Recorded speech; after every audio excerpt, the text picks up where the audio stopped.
በስመ አብ ወወልድ ወመንፈስ ቅዱስ አሐዱ አምላክ አሜን። ሚያዝያ 11 ቀን የሚከበሩ የቅዱሳን በዓላት፦ ቅድስት ታውድራ ገዳማዊት።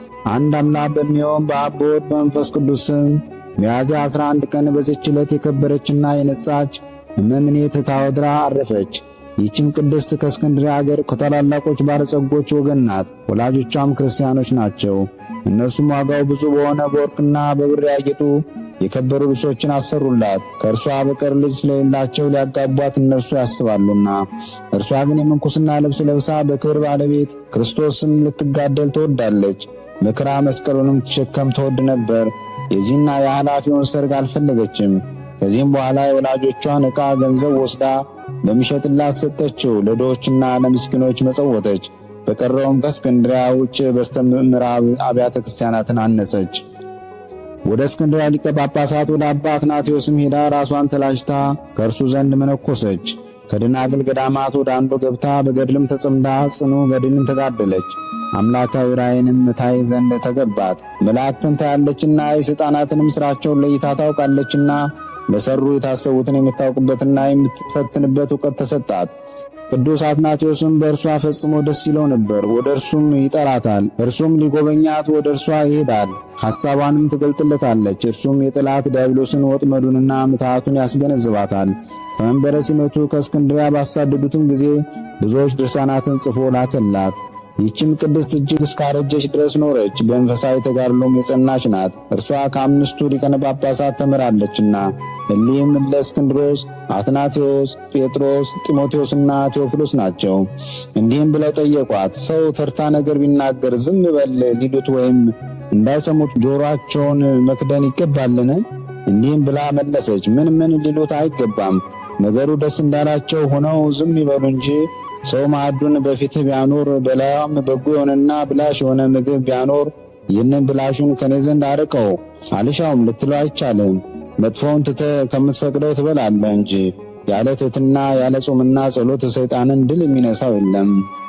መላ ዕድሜዋም 100 ዓመት ሆኗት በሰላም አረፈች። ጸሎቷ በረከቷ ከእኛ ጋር ለዘላለም ይኖር አሜን። በዚችም ቀን የጋዛ ኤጲስቆጶስ የዮሐንስ መታሰቢያው ነው። ደግሞም የእስክንድርያው የአባ በኪሞስ የስምዖን ዘለምጽ መታሰቢያው ነው። እግዚአብሔርም በጸሎታቸው ለዘላለም ይማረን አሜን። በዚህም ዕለት ሰማዕታተ ኢትዮጵያ በሊቢያ የተገደሉ መታሰቢያቸው ይከበራል። ሚያዝያ 11 ቀን የሚከበሩ ዓመታዊ ቅዱሳን በዓላት፦ ቅድስት ታውድራ ገዳማዊት፣ አባ በኪሞስ ጻድቅ፣ ስምዖን ዘለምጽ፣ ቅዱስ ዮሐንስ ኤጲስቆጶስ፣ ሰማዕታተ ኢትዮጵያ። በዚህ ዕለት የሚከበሩ ወርሃዊ ቅዱሳን በዓላት፦ ቅዱስ ያሬድ ካህን፣ ቅዱስ ፋሲለደስ ሰማዕት፣ ብፁዓን ኢያቄምና ሐና፣ አቡነ ሐራ ድንግል ጻድቅ፣ ማር ገላውዴዎስ ሰማዕት። ቅዱሳንን የሚመለከት ከመጽሐፍ ቅዱስ የተወሰደ ጥቅስ አንደኛ ጴጥሮስ ምዕራፍ 3 ቁጥር 3 ለእናንተም ጠጉርን በመሸረብና ወርቅን በማንጠልጠል ወይም ልብስን በመጎናጸፍ በውጭ የሆነ ሽልማት አይሆንላችሁ፣ ነገር ግን በእግዚአብሔር ፊት ዋጋው እጅግ የከበረ የዋህና ዝግተኛ መንፈስ ያለውን የማይጠፋውን ልብስ ለብሶ የተሰወረ የልብ ሰው ይሆንላችሁ። ወስብሐት ለእግዚአብሔር ለወልድ ወለወላዲቱ ድንግል ወለመስቀሉ ክቡር ዕፀ ሳህል አሜን። ዘአቅረብኩ አላፍ ቅዱሳንን አዘክሬ ምስጋናን አቀረብሁልህ። እኒህ ቅዱሳን ዘወትር አንተን ያገለገሉ ናቸው። በድህነቴ የማነብልን መጽሐፍ ምስጋና ተቀበል። አንተ ብዙ ባለጠጎች ካገቡት ይልቅ የድሃዋን መበለት ስጦታን ተቀብላለና። ቅዱሳን የሆናችሁ ነቢያት፣ ለማስተማር የተመረጣችሁ ሐዋርያት፣ ሰማዕታት፣ ጻድቃን፣ ትጉሃን የሆናችሁ መላእክት፣ እናንተም ደናግል ቸር የሆናችሁ መነኮሳት ይህችን ጉባኤ አንድነታችን መባረክን ባርኩ። ስትባርኩም ከሕፃናቱ ጀምራችሁ እስከ ሽማግሌው ድረስ ይሁን። በብራና በወረቀት የጻፈውን ሊያስደርስ በገንዘብ ዋጅቶ ያጻፈውን አምኖ ያነበበውን ወደ ሌላ ልሳንም የተረጎመውንም በዝነ ልቦና አምኖ የሰማውን ከጠብ ከክርክር ከመከራ ከችግር በምትሰውር በእናቱ በማርያም ጸሎት ኢየሱስ ክርስቶስ ሁላችን አንድ ላይ ይማረን፣ ቅዱስ መንፈሱንም ይላክልን ከዛሬ ጀምሮ ለዘላለሙ ዳግመኛ እስኪመጣ ድረስ አሜን።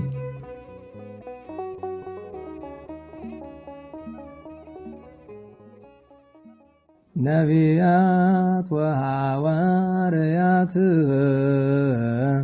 ጻድቃን ወሰማዕት ደናግል ወመነኮሳት